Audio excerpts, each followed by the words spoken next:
Chapter 27. She shook his hand.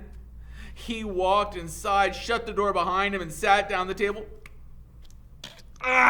You won't believe it, he said as he looked at the picture of the green monster hanging on the wall. You just won't believe it. I'm sure I won't, Carla agreed. She sat across from him. She was wearing a sleeveless black and white checkered shirt. Okay, I'll tell you, said Bradley. Oh, I was hoping you would. Do you know where I was before I was here? No. He slammed his fist on the table. The girl's bathroom! He told her all about it. How the girl had used the toilet next to him and how he thought she had left, but really another girl had entered. At first I didn't know which girl was which, but then one of them screamed, so it must have been her. Who was she? Asked Carla. Do you know her? Yes, but I don't think I should tell you her name. She probably doesn't want anybody else to know. That's very considerate of you, Bradley. Well, should we have lunch? Asked Carla. Okay. He took out his roast beef sandwich. Carla set her lunch on the table. She had a carton of yogurt and a plate of sliced tomatoes and cucumbers. That looks good, said Bradley. Do you want to trade? Okay. They traded lunches. Bradley ate a slice of cucumber. He thought it was the most delicious thing he's ever tasted. So, what were you doing inside the girls' bathroom? Asked Carla. She took a big bite out of Bradley's roast beef sandwiches. Well, Jeff and his friends were chasing me, he explained. Jeff's got a black eye, just like me. They all think I gave it to him. Did you? He could have lied. He could have said, sure, he beat up Jeff with one hand tied behind his back. He knew Carla always believed everything he said. No, I can't even beat up a girl, he said. Melinda Birch beat me up. Do you know her? No. Oh, you'd like her. She's nice. Carla smiled. Bradley ate a slice of tomato followed by a spoonful of yogurt. I hid in the library at recess. They couldn't beat me up in the library if they found me. You can't even talk in the library. Yes, I know. Isn't it amazing? What's that? The library, all those books, and they're all different, aren't they? Carla nodded as she drank Bradley's juice through a straw. I kept thinking about that the whole time I was in there, he said. They're all different, but they all use practically the same words.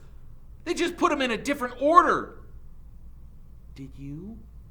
26 letters, he told her.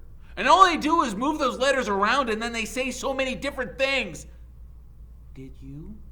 You'd think after a while they'd run out of ways to move them around, said Bradley. Did you check out a book?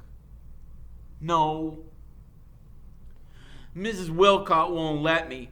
I used to a long time ago before I met you. I used to check out books and not return them. I used to scribble on them and rip them up, so she won't let me check out books anymore.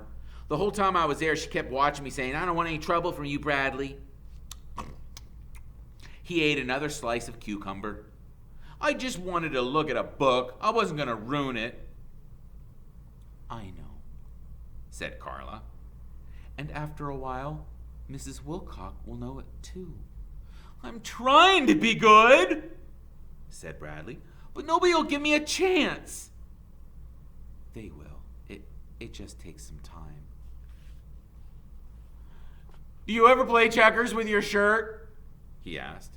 Carla nearly spit out her juice. She laughed so hard and shook her head. I like your shirts, he said. Well, I like your socks, said Carla. Bradley looked at it. His mismatched socks! Oh, I thought I changed them, he said, befuddled. I hate socks that match, said Carla. See? And she stuck out her legs. She was wearing white pants and she had on one white sock and one black sock. Bradley smiled, and it wasn't his usual twisted smile. but one that was genuine.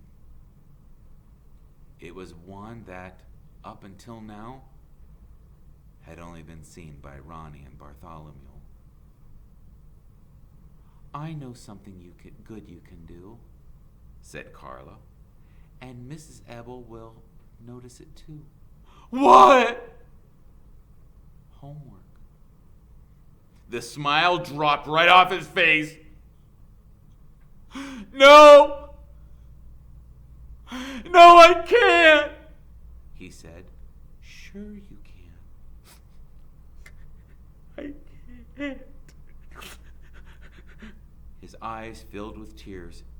"You can do anything you want to do, Bradley Chalkers. I have a lot of confidence in you." He shook his head. But I can't." His voice cracked. "Don't say I can't. As long as you say I can't do something, then of course you won't do it. Say I can. Say I can, and you can do anything." I can't. He was crying. "Bradley, it's not that difficult. You're making a big deal out of nothing. If you want, I'll help you." "But I can't."